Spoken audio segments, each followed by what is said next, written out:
Jadi yang kalau orang tuh lihat Gus Dur itu Mhm. ya plek gitu, nggak ada pencitraan, nggak ada misalnya dia punya konsultan politik, Iya, nggak "Pak, nanti ngomongnya begini, iya, Pak," gitu. nggak ada satupun orang di dunia yang mampu, minta Gus Dur ngomong A atau B atau C, Heeh nggak heeh. bisa. "Oh, ini kami lagi meneruskan perjuangannya Gus Dur." Kalau ente dan partai ente nerusin perjuangannya Gus Durnya nggak bakal di-kick out. Logikanya. Menurut saya harganya mahal karena dibarengi dengan tokoh lain yang menurut saya nggak pantas untuk dikasih gelar pahlawan.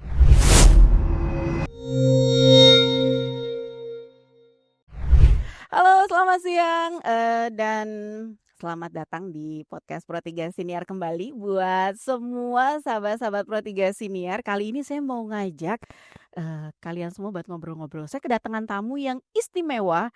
Ini sih sebenarnya 11-12 sama saya ya gitu. Cuman bedanya beliau adalah anak presiden keberapa? Ayo, ada yang tahu siapa beliau? Nah, tuh anak presiden keberapa saya nggak kasih tahu ya siapa dia. Kita tahu jawabannya setelah yang udah dikeluarin ya.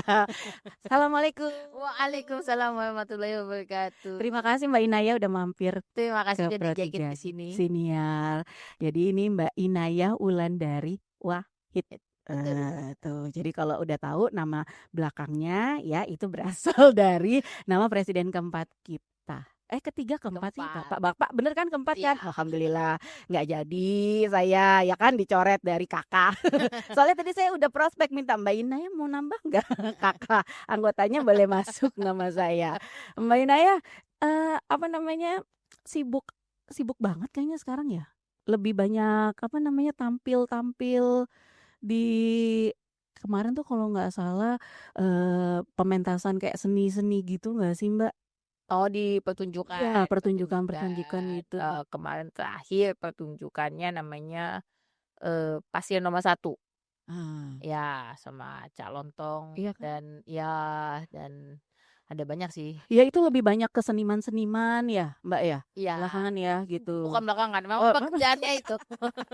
jadi Mbak Inayah ini adalah putri bungsu dari Presiden Abdurrahman Wahid atau Gus Dur gitu. Bungsu kan Mbak? Nggak punya adik? Betul. Mau punya adik nggak? Enggak, Nggak. enggak. Langsung dibilang enggak, ya udah ya. Ya Mbak Aku nggak mau bagi-bagi warisan ya. Ih kok tahu aja sih. Mbak Inaya, aduh Mbak Inaya tuh kalau lihat sosoknya Mbak Inaya tuh ya agak berbeda dengan kakak-kakak beliau. Karena kalau kakak-kakak beliau ya kan, itu kan kita pembawaannya kelihatan ya. Terus Serius. ngomongin negara. Heeh, Ngomongin kalem. bangsa, ya kan? Iya. Kalem. Enggak ya? Enggak. Itu di luar aja. Kalau sendiri enggak. Kalau di dalam keluarga enggak. Ih, sebenarnya tuh gimana sih keluarga Gus Dur itu aslinya gimana sih Mbak Inaya? Aslinya tukang lawak semuanya, Semua? termasuk ibu. Ibu juga? Iya. Padahal ibu tuh kayaknya pendiam. Oh iya, benar-benar ibu Iya, tahu. iya. Iya kan, pengayom gitu. Ternyata humoris juga. Iya, tukang lawak juga. Tukang lawak juga. Emang biasanya yang dibecandain apa sih Mbak? Gimana? Semuanya. Apapun yang bisa dibercandain. Oh gitu. Heeh. Jadi kalau obrolan-obrolan di rumah nih dulu misalnya pada saat masih single-single ya, masih remaja gitu ya. Itu di rumah itu kalau ngobrol antara misalnya Mbak Inayah, kakak-kakak gitu dan bapak ibu itu ngomonginnya apa aja? Sekolah kah? Ngomongin soal negara kah? Ya kan itu momen-momen yang tidak banyak. Ih, karena sibuk ya. Iya, karena bapaknya kan jarang pulang. Hmm. Kalau Bang Thoib aja mah cuma 3 kali lebaran pulangnya. Bapak mungkin lebih Lebih jarang ya. enggak. Iya, karena emang bener-bener bapak sama ibu itu sibuk banget ya. Jadi kami jarang ketemu. Bahkan ada satu kejadian di mana bapak sama ibu itu sama-sama ngisi pengajian di satu daerah gitu ya, di daerah Jawa gitu. Terus tiba-tiba mereka berdua nih jalan ya gitu, jalan pulang, terus mobilnya selisipan di tengah jalan. Terus, "Lah itu kan mobilnya bapak." Terus yang di mobil bapak bilang, "Lah itu kan mobilnya ibu." Gitu. Jadi mereka tuh bahkan nggak tahu kalau mereka itu sama-sama ngisi dalam radius paling nggak tahu lah, beda cuman 10 kilo, 20 kilo di kota yang sama. Nah, saking sibuknya. Iya, Jadi iya. makanya kayak ketemuan tuh jarang. Oke. Tapi kalau misalnya akhirnya bisa ketemu gitu, bisa nongkrong bareng. Dulu sih kami upayakan minimal sebulan sekali deh gitu ya, ada momen nongkrong bareng gitu. Ya yang diomongin kalau saya pribadi, saya biasanya nggak mau ngomongin soal politik, saya nggak mau ngomongin soal negara Oke. ke bapak. Mhm. Karena saya tahu bapak udah puyeng Soal itu ya. tuh tiap hari. Mhm, Jadi mhm. mending kita ngomongin yang lain. Heeh, Kadang ngomongin bola, kadang ngomongin film, heeh. kadang ngomongin buku, ya apa aja. Itu, kalau Mbak Inaya hobinya apa? Itu sama Bapak atau ada sama dengan anggota keluarga yang lain atau beda?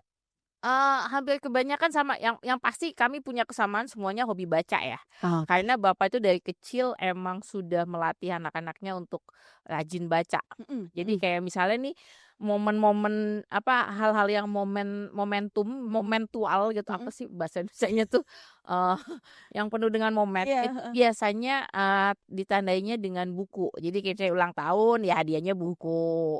Terus kayak misalnya salah satu cara bapak untuk quality time sama anak-anaknya itu kalau pas lagi liburan tuh, ya udah nanti ke mana namanya, ke book fair gitu, jalan ke book Oke. fair. Mhm, mhm. Atau kalau misalnya kayak saya dari TK mau ke SD gitu ya, dibeliin buku gitu. Nanti Itu naik jenjang sekolahnya lagi, hadiahnya itu buku lagi. gitu. Oh, itu yang bikin akhirnya, memang seneng seneng diskusi, banyak bahan obrolan gitu ya, dari Mhm, buku-buku itu juga kali ya. mhm. Kalau Mbak Inaya tapi suka baca buku tertentu nggak, genre tertentu bukunya atau semua, apa aja? Enggak, apa Apa aja suka? aja, heeh.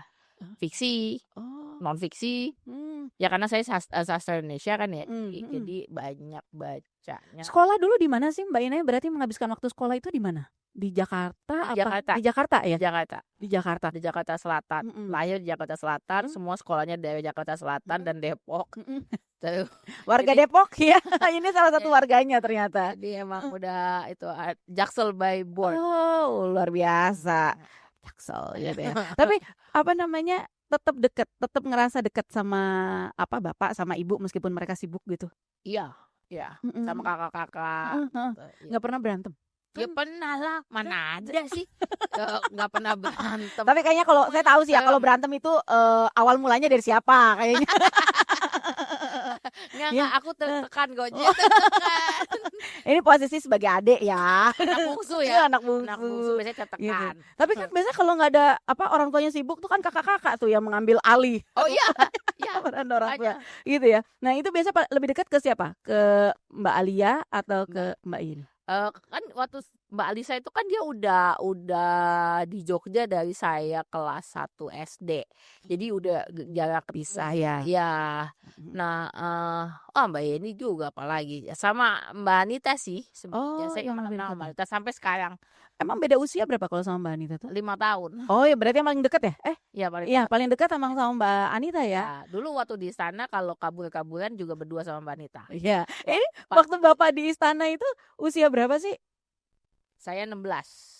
Mainnya 16? Mhm, 16. Nah, itu tinggal tinggal di istana. istana? Waktu Bapak tinggal Awal-awal di sih situ? enggak, awal-awal saya nggak mau.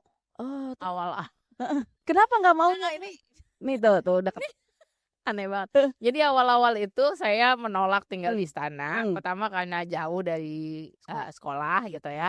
Yang kedua juga karena, saya nggak suka gitu. Sebenarnya saya nggak terlalu suka bapak jadi presiden dan segala macam Kenapa dari awal. nggak nyaman? Iya nggak nyaman Mmm, tiba-tiba banyak orang menginterupsi hidup saya, terus, habis itu apa ya, kayak semua orang ngeliatin gitu, kayak naik angkot aja salah, apa salah gitu. tapi waktu pas Bapak jadi presiden itu Pernah naik angkot, tapi terus habis itu kesel sendiri karena semua orang di angkot terus kasakusuk terus ngomongin, terus sambil nunjuk-nunjuk, gitu. hanya saya berhenti di pinggir jalan turun. Heeh, heeh. Terus akhirnya malah jadi itu, malah jadi bikin nggak nyaman gitu ya Mbak Ina ya? Iya, heeh. Terus jadi dulu nggak suka tinggal di istana. Nah, tapi terus akhirnya lama-lama ketakutan sendiri karena di rumah Sendiri. sendirian, cuma sama pengawal, ada satu Heeh. pengawal ya gitu. Jadi terus sampai suatu ketika pengawal saya ini orangnya tinggi, gede, terus bener-bener yang wah tipikal ini banget ya, pas pampres banget yang siap menjaga dan segala macam. Terus tiba-tiba dia bilang suatu ketika, "Mbak, saya takut tinggal di sini." Itu rumah di mana sih Di dulu? Ciganjur, cuma kan dia tuh tinggalnya kan di atas, di Heeh. apa namanya, di apa ya, ya kita ada ruang atas gitu kan. Mhm. Terus jadi dia tinggal di situ. Nah, terus dia dia Di beberapa kali mengalami kejadian-kejadian yang ini mistis i ya. Ya ampun, tapi Mbak Inaya enggak pernah?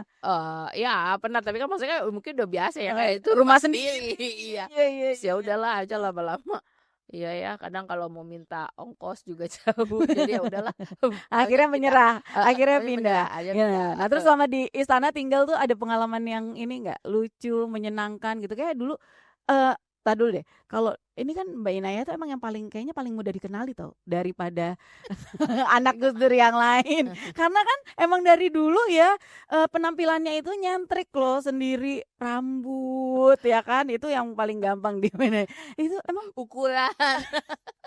aku nggak bilang, soalnya aku bilang 11, 12 sama. Tapi ini nggak, apa namanya, pada saat dulu tinggal di sana, akhirnya nih, ya udah deh nggak apa-apa deh tinggal di sana gitu. Itu emang ngeselin yang dipikirkan sebelumnya atau justru malah beda? Iya, beda sih ya, Mhm. beda. Di sana banyak orang, akhirnya jadi nggak kesepian gitu. Jadi Oke. kayak, ya udah kalau main basket ya ngajakin yang jaga gitu. Jadi banyak teman malah ya? Heeh, Mhm. gitu. Terus ya udah, jadi akhirnya udahlah daripada saya capek sendiri dengan segala atribut kenegaraan yang Mhm. buat saya itu mengekang Heeh tadinya, heeh. termasuk pengawal, Mhm. akhirnya saya memutuskan untuk udah deh, kan makanya saya dulu kan sering kabur ya, Mhm mhm. jadi kayak misalnya kan waktu itu 16 terus kan abis itu kan, lulus SMA terus kan masuk kuliah, Heeh terus kan jadi maba tuh. heeh. Jadi, ya kakak kelas itu senior-senior itu kan suka, "Anak baru nggak boleh begini, nggak boleh begitu," gitu-gitu Heeh. kan. Jadi nggak boleh bawa pengawal apalah, apalagi bawa pengawal, jelas nggak boleh lah gitu. Jadi kan pengawal saya tuh suka nunggu di mobil, di Iya parkiran, iya. gitu. Nah itu biasanya jadi ada beberapa kali kejadian, dia nunggu di parkiran belakang, ya saya Lewat pulang naik kereta, lewat depan. lewat depan. Pinter ya Lewat terus depan langsung heeh. tuju stasiun, kayak gitu. Iya Terus iya pulang iya. kan naik kereta, naik bajai gitu-gitu kan. Terus ya udah akhirnya lama-lama, kakak saya marah yang nomor satu. Ya kan Mbak Alisa itu kan dia tipikal yang emang, apa ya, pengatur dari awal ya, Wah, semuanya tuh yang organize dia gitu. heeh. Nggak cuman rumah, tapi kehidupan kami kayaknya dia yang mengorganize. Terus akhirnya, apa namanya, dia bilang, "Kamu tahu nggak, pengawal kamu itu dihukum. Kalau kamu Ah, kalau kamu mhm, kayak gitu, heeh, bersikap kayak gitu ke dia, kamu tiba-tiba pulang sendiri apa segala macam, kan dia nanti dianggap lalai, kamu jahat sama dia." mhm. Iya Terus iya. akhirnya aku, iya ya, iya aku jahat ya sama dia, ih dia Iya itu iya iya akhirnya iya. tapi gimana ya caranya, Heeh. karena aku males ya dengan atribut-atribut kenegaraan itu. Terus akhirnya aku lama-lama mikir, "Ah udahlah anggap aja mereka teman sendiri." Ya udah, akhirnya aku anggap mereka benar teman sendiri. Jadi kayak misalnya gini, pertunjukan teater, ya udah mereka ikutan, jadi bagian dari tim Oh, jadi punya gitu. bestie ya. Jadi punya Gitu. bestie. Iya iya Misalnya iya iya. Tapi dulu sebelum sebelum apa namanya, hubungannya sebaik itu, Mbak Inaya ini pernah juga lagi main sepeda tahu-tahu dibilang, "Siapa nih? Ya, anak ini anak dari mana nih?" Gitu kan. iya Rambutnya ya. merah tuh kali ya. Merah apa bukan? Enggak kalau itu Belum belum ya? ya, Oh, karena masih sekolah ya. karena masih Tapi sekolah. kenapa kok bisa nggak dikenalin sih, Mbak? Iya karena kan mereka banyak jumlahnya ya. Mhm, Pertama gini, mereka jumlahnya banyak, mereka mhm, bahkan mungkin nggak tahu kayak, keluarganya, bapak ibu presiden ini yang mana aja mhm gitu. mhm. Itu yang kedua. Yang ketiga mungkin karena saya nggak ada potongan anak presiden kali ya. Jadi menurut kalau mungkin saya bilang, "Ah saya anak presiden," orang juga mungkin, Masa sih gitu kayak Ngaku-ngaku aja nih gitu ya. ngaku-ngaku. Buktinya pernah digituin kan waktu di taksi gitu. Iya, iya. Jadi ya udah, jadi eh, Jadi waktu itu ceritanya emang benar itu lagi main di istana waktu di lagi main sepeda, beneran lagi main sepeda. terus Ya udah, terus dimarahin sama penjaganya, terus dibilang, "Hah, ngapain lu di sini? Emang lu pikir ini tempat bapak lu?" padahal lu jawabnya emang iya tempat bapak gua gitu ya. Lah gimana tuh ya kan? Nah, tapi nggak ya diam aja waktu itu ya. Kan pertama saya kaget, terus saya ketawa karena itu menurut saya lucu banget gitu. Kenapa dia kok marah aja, maksud saya kenapa penggunaan kata-katanya itu gitu, Itu mah lucu tempat banget. bapak lu gitu ya. Terus ya karena kan maksudnya gini, ya iya sih Pak, maksudnya kalau bapak nganggap saya anak kampung belakang misalnya gitu ya, ya kali mereka bisa masuk ke dalam gitu loh, kan logika aja gitu kan. Ini emang sengaja emang emosi apa gimana ya? Memang aduh itu akhirnya itu masih apa namanya biasa kalau pas pampres itu kan kalau Mbak Inaya lewat aja mereka dihukum. Nah kalau yang kayak gitu tuh kemarin waktu habis ditegur gitu Terus karena saya ketawa kan, terus ada satu yang ngeliat, terus bilang, "Hah?" Terus kayak dia marahin si temennya itu. Terus ya udah, terus abis itu saya jalan lagi. Tapi sorenya itu saya dipanggil kayak komandannya gitu. Terus dia nanya, "Mbak, yang mana orangnya? Tunjukin Mbak yang mana orangnya." Tapi saya ya enggak lah, saya juga nggak apa-apa. enggak lah, Ya kasihan. ya jadi memang apa namanya lika-liku tinggal di istana itu ternyata begitu ya yang nggak banyak orang yang tahu.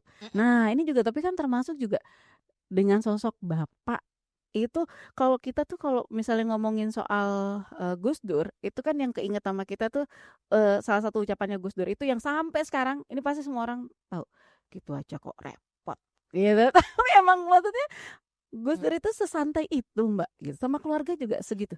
Iya, karena menurut saya Gus Dur santai karena dia sangat paham basic ya, segala sesuatu. Jadi kayak hal-hal yang fundamental itu Gus Dur paham.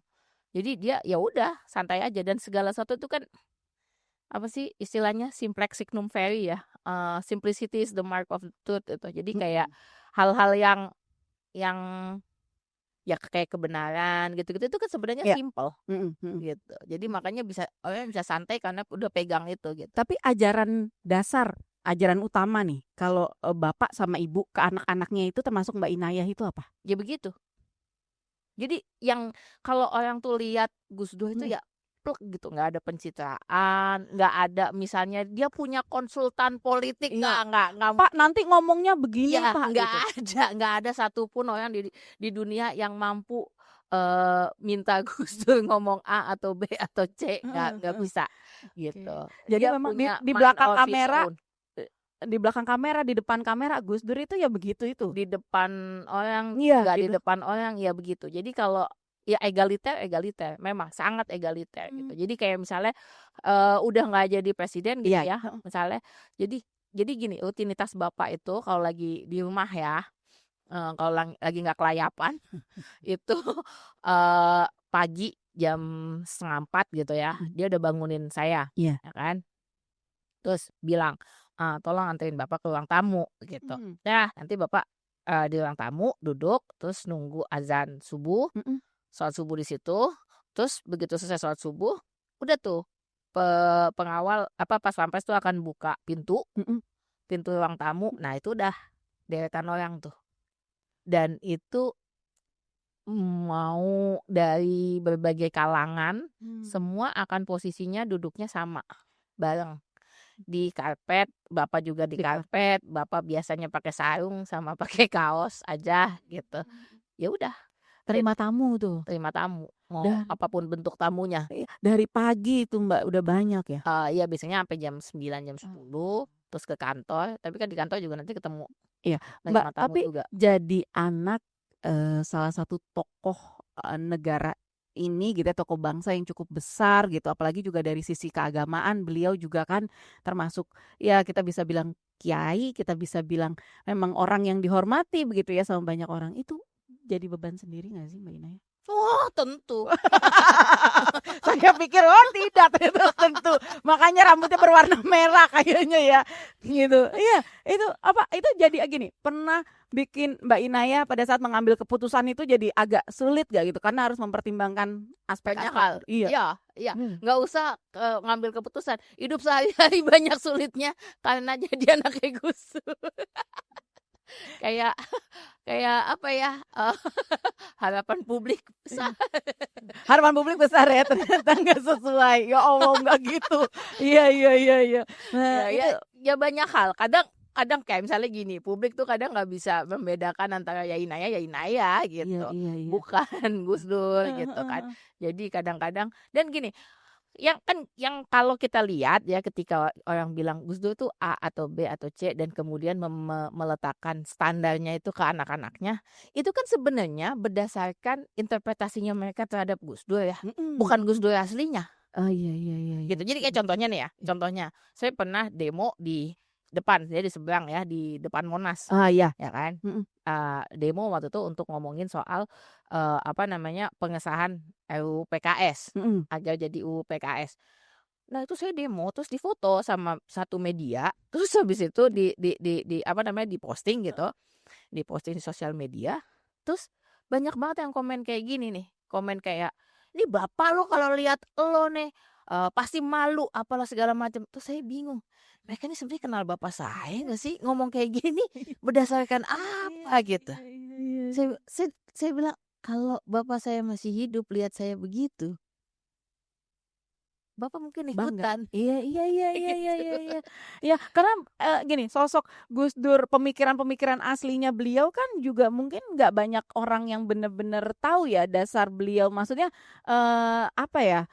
Sosoknya gitu loh, Mbak Inaya. Enggak? Atau emang sebenarnya orang tuh sebenarnya kenal makanya orang bisa ngomong begitu? Iya. Kalau menurut Mbak Inaya gimana? Ya, yakin gini, ada banyak publik taunya itu berdasarkan media dan Ya. kadang-kadang apa yang ada di media itu nggak 100% penuh. Itu satu ya. Itu kadang tergantung framingnya media juga. Harus diakuin misalnya dulu ketika kemarin dibilang bahwa akhirnya TAP MPRS-nya dicabut gitu ya, bahwa Gus Dur dulu ditolak pertanggungjawabannya itu bukan karena memang Gus Dur misalnya melakukan bukan karena Gus Dur melakukan korupsi dan segala macam yang sebenarnya tidak pernah terbukti gitu ya. Tapi pada akhirnya mereka kemudian menyatakan bahwa oh ya ini politis gitu ya kan. Nah, kan kita juga tahu bahwa dalam kasus itu sampai Gus Dur turun, media itu memainkan peranan yang sangat besar untuk membuat Gus Dur turun juga gitu. Framing misalnya kayak gitu. Nah, artinya apa? Artinya ya publik juga banyak lihat Gus Dur itu karena potongan-potongan yang diciptakan. Apa yang ditampilkan begitu ya. Itu satu. Yang kedua, terus ya karena gini, ketika kita itu mengunyah sesuatu gitu ya, itu kan juga berdasarkan kondisi kita, daya cerna kita ya kan. Jadi ya udah mereka mencernanya Gus Dur A dan B ya berdasarkan kondisi mereka sendiri gitu.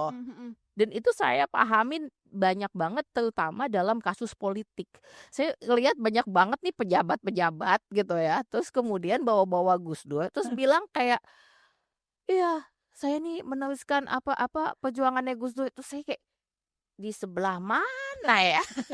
Saya tuh kadang suka ngerasa gitu kayak, nih kok dia bisa ya ngomong kayak gitu nih, sebelah mana aja sih dia bilang dia nerusin Gus Dur gitu. Bahkan misalnya partai yang menjatuhkan Gus Dur aja gitu, meng-kick out Gus Dur gitu dari partainya sendiri aja, terus kemudian kemana-mana bawa Gus Dur gitu, bawa, oh ini kami lagi meneruskan perjuangannya Gus Dur. Kalau ente dan partai ente nerusin perjuangannya Gus Dur, Gus Durnya nggak bakal di-kick out. Logikanya. Ya, curhatnya semakin dalam. Iya. Aneh gitu. Tapi itu kemudian nggak yang bikin Mbak Inaya akhirnya memutuskan nggak mau di jalur itu tuh gitu, kayaknya milih jalur yang lain lah gitu. Gini, saya nggak berani bilang bahwa saya nggak akan milih jalur itu. Iya. Kenapa? Karena saya nggak mau menelan ludah sendiri seperti banyak anak presiden, seperti beberapa anak presiden yang lain yang bilangnya saya nggak ikutan politik, saya jualan makanan aja, tapi terus habis itu tiba-tiba ikut politik gitu ya. tiba-tiba jadi punya jabatan politik. Mhm. Saya nggak mau begitu. Saya nggak mau nanti 10 tahun lagi, 15 tahun lagi orang akan bilang, kamu menjilat ludah sendiri." Iya. Jadi saya nggak akan bilang gitu. Tapi gini, kalau buat saya yang paling penting buat saya adalah apa sih value yang buat saya penting buat dipegang, gitu. Nah, value-nya tuh ya karena berdasarkan turunan ya gitu, apa yang diajarin Mbah Hashim, Mbah Wahid ya, dan Bapak gitu. Jadi ya kita ngomongin soal demokrasi, soal keagamaan gitu ya, soal agama. Nah itu apa yang saya pegang.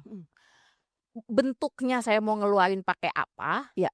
nah itu Kenapa milihnya beda-beda. kenapa milihnya lewat komedi gitu, lewat peran kayak gitu?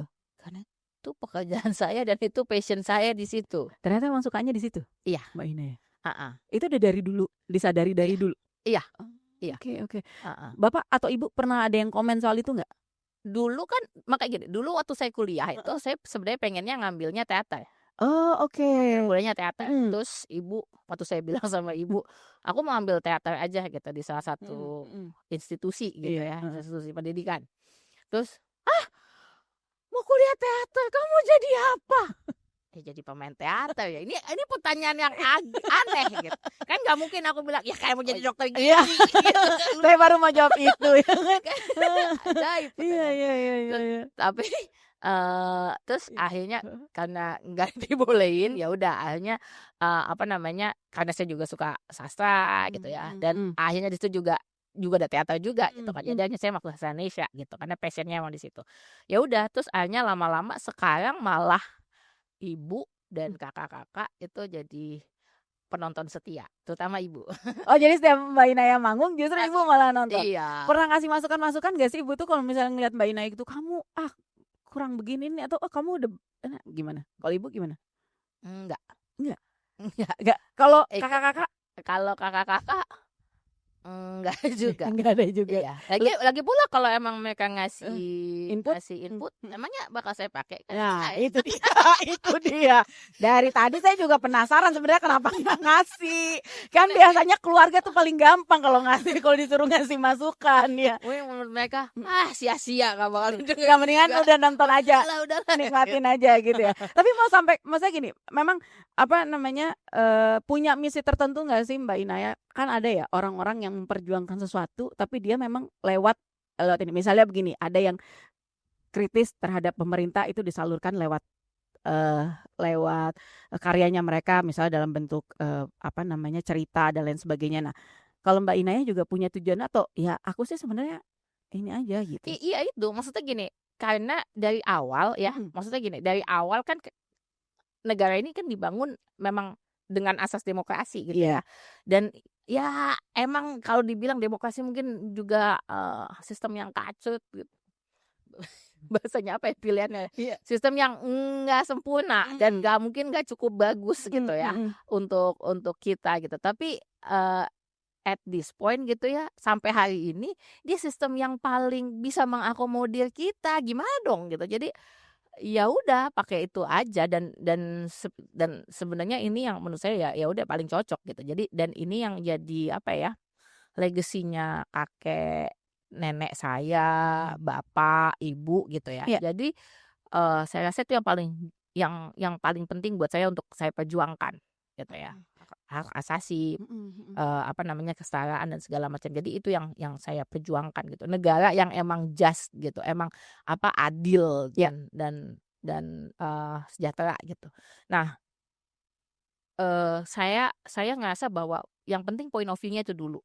Jadi mau jadi dokter gigi juga, kalau akhirnya tadinya saya tetap ngambil apa sekolah teater terus akhirnya jadi dokter lulus gigi. jadi dokter gigi gitu misalnya, ya tetap akan dengan POV kalau anak sekarang ya, POV-nya itu. Iya. Jadi kalau mau dibilang itu mission enggak sih, enggak apa ya, enggak heroik itu, bahkan bukan heroik ya. Jadi enggak delusional itu. Tapi bahwa itu akan selalu jadi pegangan dan selalu jadi nafas untuk apa yang saya lakukan. Dan saya gini, saya enggak, pokoknya ini harus saya lakukan dengan cara menjadi apa namanya, aktris teater Iya. yang aktivis juga, Iya. enggak gitu. Jadi up aja.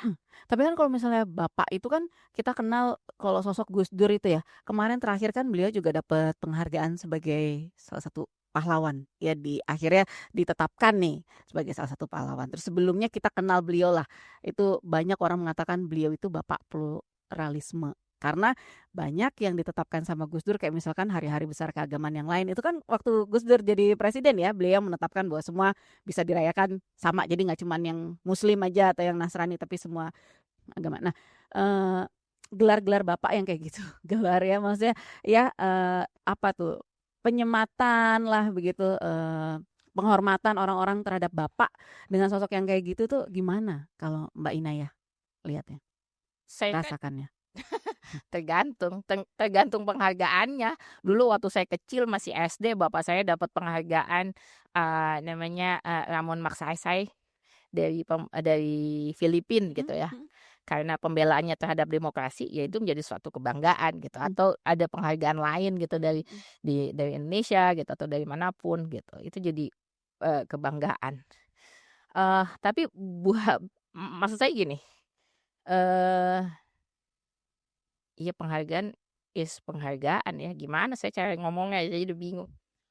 Kayak di RRI ini. Ya, Saya udah deg-degan dari tadi. Soalnya katanya begini Mbak Inaya loh yang bilang apa nggak setuju waktu bapaknya diberikan gelar Bapak pluralisme. Kenapa? oh kalau gelar pluralisme itu Bapak pluralisme iya, enggak. Karena gini, sebenarnya yang diperjuangkan oleh Gus Dur bukan pluralisme, tapi kemanusiaan. Nah itu basic kemanusiaan, bahwa manusia itu plural.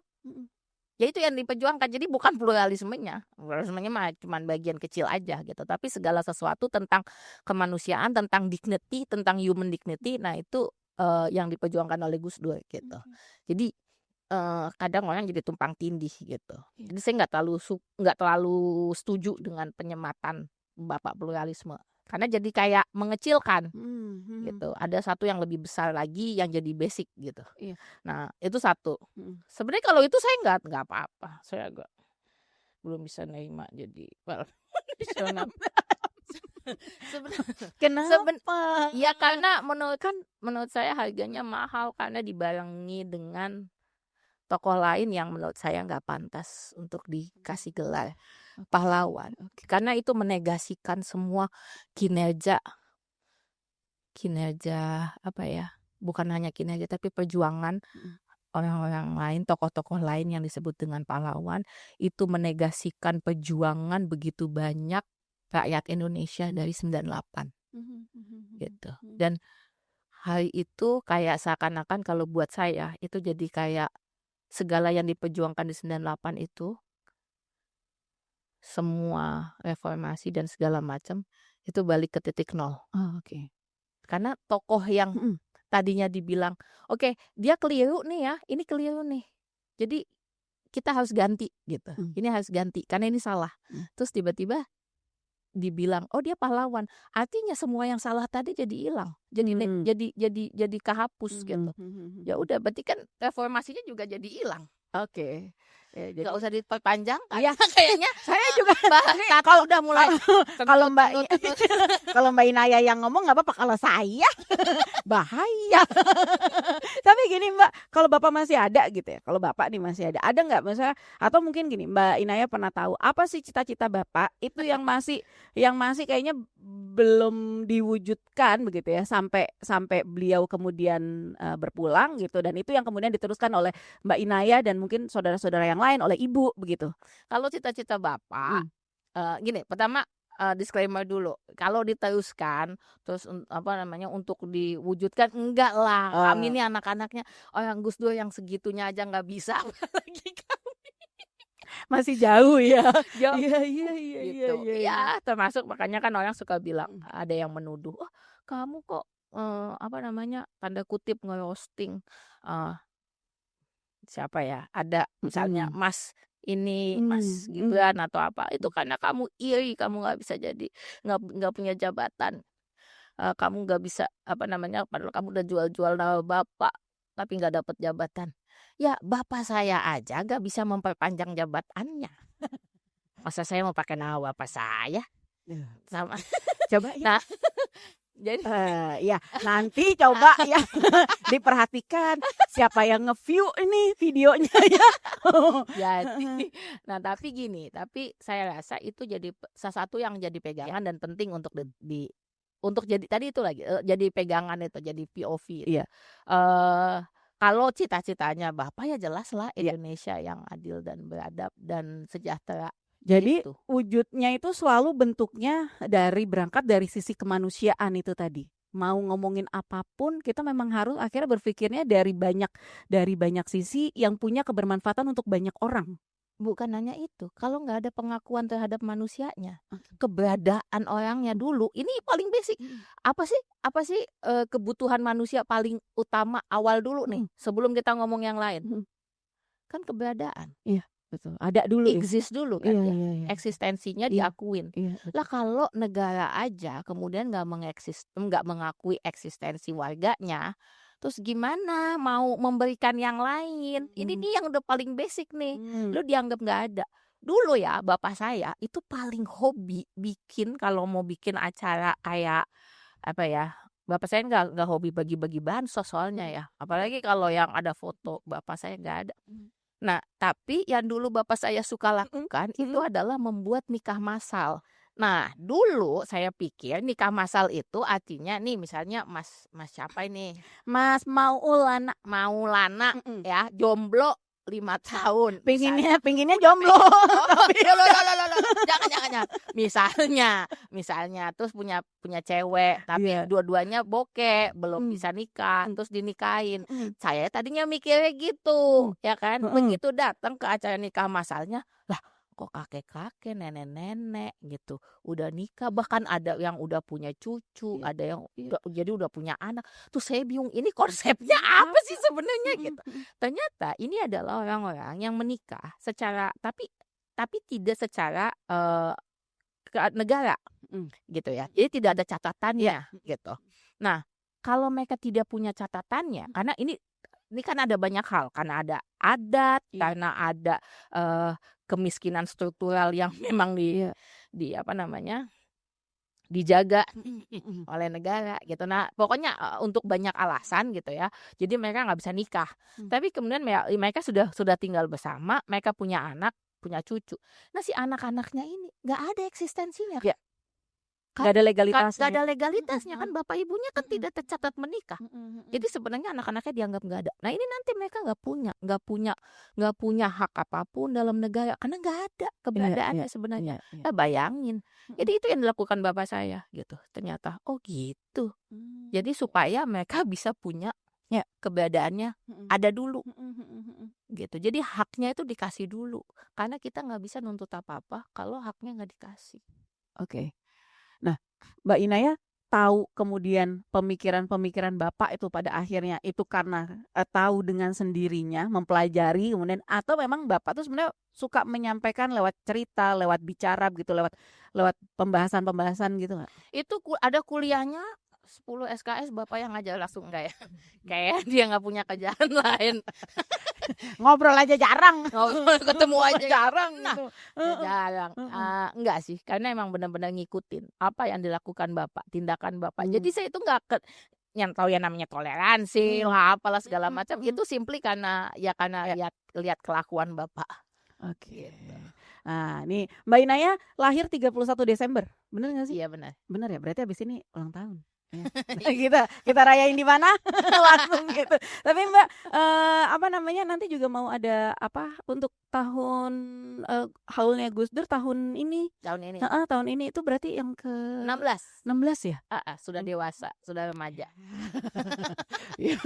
Haulnya ada sudah remaja. Udah remaja. Nah, ini di tahun yang ini apa nanti yang kemudian di apa ya, menjadi mungkin pesan juga yang mau disampaikan begitu. Karena biasanya kan kalau ingat yang beberapa tahun sebelumnya tuh Haul Gus Dur juga pernah di apa namanya, dibuat acara yang cukup besar ya, waktu itu kan banyak juga masyarakat yang datang. Kalau di tahun ini ada acara ya, satu hal yang buat kami jadi apa ya, rasa syukur ya. itu banyak banget yang ingat. yang bukan hanya ingat, Mendoakan. tapi bahkan mereka bikin. Oke. Jadi biasanya kayak bulan Desember ini kami tuh sekeluarga Sibuk. iya, karena akan ada banyak orang yang bikin dari berbagai macam kelompok, terus mereka ngundang, jadi kami pasti harus ganti-gantian gitu ya, datang ke sana ke sini gitu, dan itu satu anugerah buat kami ya, itu blessing. Dan saya sangat percaya itu nggak terjadi tiba-tiba gitu. Maksudnya ini bukan karena Bapak minta atau Bapak maksa gitu Iya, ya, iya. nggak bisa, itu harus sesuatu yang memang keluar dan artinya tindakannya dari Bapak dulu ya. Iya, betul. Nah itu yang ingin kami kami tegaskan di haul Yang yang sekarang gitu, bahwa untuk Bapak semua itu ya harus rakyat dulu, masyarakat dulu gitu. Jadi titik tumpuannya utamanya, fokus utamanya ada di situ. Dan Bapak itu bukan tipikal pemimpin yang gini top down. Puspita, kamu tuh harus begini biar benar, kayak gitu. Bapak itu sangat gimana caranya masyarakat itu kuat. Contohnya nih ya, waktu saya tanya sama Bapak bilang ya, suatu ketika Bapak bilang waktu baru jadi presiden, Bapak bilang, Bapak mau bubarin badan sensor. Hah, saya kaget gitu kan, sama lembaga penerangan. Kenapa Pak? Departemen Penerangan. Kenapa Pak? Nanti kalau orang-orang bacaannya, tontonannya jadi makin ngawur, terus orang ngomong segala macam nggak ada sensornya gimana gitu. Terus Bapak bilang, loh itu kan haknya mereka. Mereka mau ngomong apa aja itu haknya rakyat gitu ya. Mau bicara apa aja haknya rakyat. Yang bisa kita nanti mereka yang akan milih sendiri mana yang penting buat mereka, media apa yang paling penting buat mereka, apa yang penting untuk didengar, dilihat, dibaca, itu nanti mereka sendiri yang menentukan. Yang bisa dilakukan negara itu adalah membantu menyiapkan supaya rakyat bisa memilih yang terbaik buat dirinya. Jadi itu yang selalu jadi nafasnya Gus Dur. Jadi untuk rakyat dulu, rakyatnya jadi berdaya, mereka yang nentuin. Ada tema besarnya nggak kalau untuk haul yang Untuk tahun ini dari rakyat untuk rakyat. Dari rakyat untuk rakyat. Oleh rakyat. Oke. Mbak Inayah, terima kasih udah ngobrol-ngobrol. Terima kasih juga. Jangan lupa kesini. Kalau ada slot 1 di kakak. Nama saya tadi Puspita Wahid. Boleh. Kayak kita cocok. Boleh. Oke, bisa dimulai dengan tahun depan jadi ketua panitia haul ya. Udah langsung dikasih kerjaan. Tapi Mbak Inayah sukses terus ya. Mudah-mudahan tidak pernah bosan untuk terus berkarya. Begitu, sehat terus. Amin. Sama-sama semuanya juga. Ya, sukses terus. Makasih. Pendengar juga. Mbak Inayah. Assalamualaikum warahmatullahi wabarakatuh. Waalaikumsalam warahmatullahi wabarakatuh.